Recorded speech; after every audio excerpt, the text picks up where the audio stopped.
السلام عليكم ورحمة الله تعالى وbarakatuh. Ramadan Mubarak Karim. Qu'Allah subhanahu wa ta'ala accepte toutes nos œuvres durant ce mois béni. Il nous donne la force pour le jeûne et pour toutes les adorations, Inch'Allah. Je vais vous faire aujourd'hui un autre épisode de la série Femmes extraordinaires. On va parler d'une femme exceptionnelle, d'un amour exceptionnel. On connaît tous toutes les histoires courantes d'amour et des amoureux. Mais cette histoire, j'imagine qu'elle est extraordinaire en tant que telle. Alors, Inch'Allah, restez à écouter et suivez-moi avec tous les détails, Inch'Allah, et toute l'histoire. Et on commence, Inch'Allah, Bismillah. Au nom de Dieu, le miséricordieux, le très miséricordieux, et que la paix et la bénédiction de Dieu soient sur son prophète et messager, Mohammed sallallahu alayhi wa sallam, et sur toute sa famille. La dame d'aujourd'hui est la grande fille de notre prophète Mohammed sallallahu alayhi wa sallam, c'est Sayyida Zaynab, radiallahu anha. Alors, je vais vous parler de son histoire avant l'islam et après, avant la révélation et après. Et durant toute sa vie jusqu'à sa mort, Inch'Allah. Alors, Sayyida Zaynab est née dans une famille très connue à la Mecque, une famille qui était très heureuse, un couple très amoureux, un couple constitué de notre prophète Mohammed sallallahu alayhi wa sallam, qui n'était pas encore prophète, et de notre mère Khadija radiallahu anha. Alors, qui ne connaît pas ce couple merveilleux. Bref, je reviens à Sayyida Zaynab. Alors, elle était la plus grande et on connaît ses sœurs, c'est Sayyida Ruqayya, Sayyida Kalthum et Sayyida Fatima Zahra radiallahu anha. Et ses frères, Sayyidina Abdullah et Sayyidina Al-Qasim, et plus tard, ça va être Sayyidina Ibrahim aussi. Alors, revenons à Sayyida Zaynab. Mon histoire va être sous forme d'un récit. Alors, je vais la commencer, Inch'Allah. Alors, un jour, Sayyida Zaynab était assise dans sa chambre et quelqu'un a frappé à la porte de la maison. Et Sayyidina Muhammad sallallahu alayhi wa sallam a ouvert la porte. Et la personne qui était là, c'était Abu al-As ibn al-Rabi', un homme très connu de la Mecque, un homme commerçant, et qui était honnête et fidèle, et qui était de la famille de notre mère Khadija radiallahu anha. Alors Sayyidina Muhammad sallallahu alayhi wa sallam aimait beaucoup cet homme-là et l'accueillait à bras ouverts avec Sayyida Khadija radiallahu anha. Et Abu al-As était... quand il est entré au salon et ils se sont assis, et là Abu al-As a commencé à parler et il a dit à Sayyidina Muhammad sallallahu alayhi wa sallam qu'il est venu demander la main de Sayyida Zaynab. Alors Sayyidina Muhammad sallallahu alayhi wa sallam, il était heureux et il lui a dit qu'il était le bienvenu, mais avant tout il doit aller demander à sa fille et voir qu'est-ce qu'il en pense.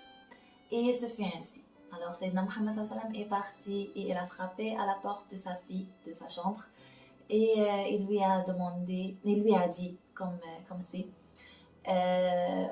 ça suit, Abu al-As est venu demander ta main, alors qu'est-ce que t'en dis? Alors Sayyida Zaynab, bien sûr, elle avait ouvert la porte et elle n'avait pas répondu, elle était silencieuse, mais elle a affiché un sourire, un grand sourire.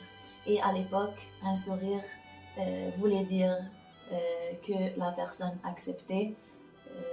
Alors Sayyidina Muhammad sallallahu alayhi wa sallam, il a attendu que sa fille réponde, mais quand il a vu juste son sourire, il est parti, il est revenu au salon, mais il a demandé à notre mère Khadija d'aller voir sa fille pour lui demander une autre fois pour savoir c'est quoi sa réponse. Alors, Sayyida Khadija est partie parler avec sa fille et évidemment, Sayyida Zaynab a affirmé qu'elle accepte de se marier avec Abu al-As ibn al-Rabi'. Quelques jours plus tard, ils ont célébré leur mariage et Sayyida Zaynab est partie vivre avec son mari chez lui. Avec le temps, Abu al-As est un homme commerçant, alors il est parti dans une caravane de Quraysh pour son travail de commerce. Et entre-temps, il y avait la révélation. Alors Sayyida Zainab, bien sûr, elle a cru en son père et il s'est converti à l'islam sans même attendre le retour de son mari.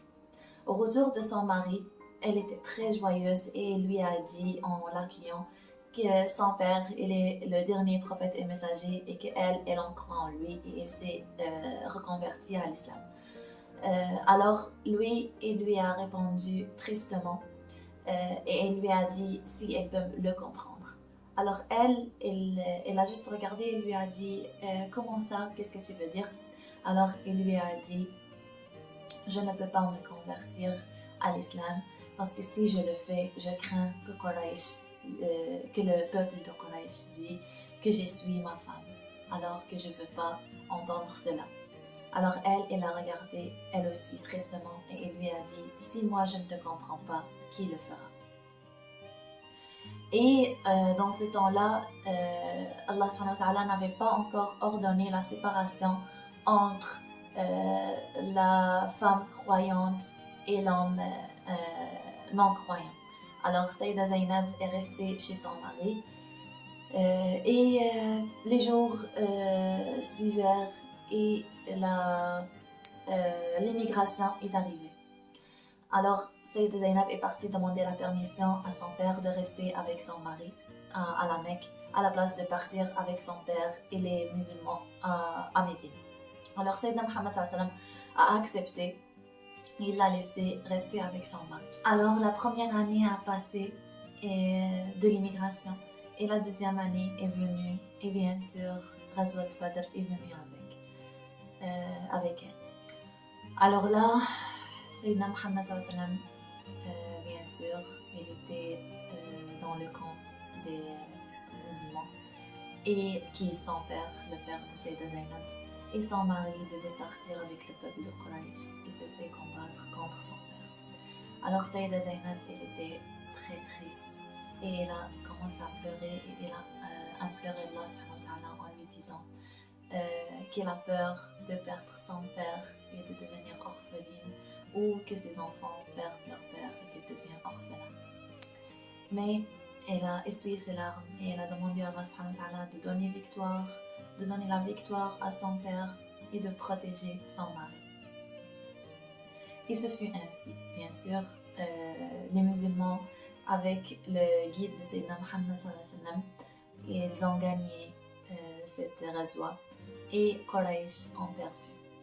Alors là, Sayyida Zainab a entendu avec ceux qui ont revenu à la Mecque, elle a entendu la bonne nouvelle que son père est encore en vie et il est victorieux. Mais elle n'a pas entendu sur son mari et elle ne savait pas s'il était en vie ou il était mort. Au retour des frères d'Abu al-As, Zainab leur a demandé qu'est-ce qui est arrivé à son mari et ils lui ont répondu qu'il est resté parmi ceux qui étaient détenus parmi le camp des musulmans. Et elle a demandé qu'est-ce qu'il peut faire pour le libérer. Ils lui ont dit qu'il faut qu'il envoie un rançon.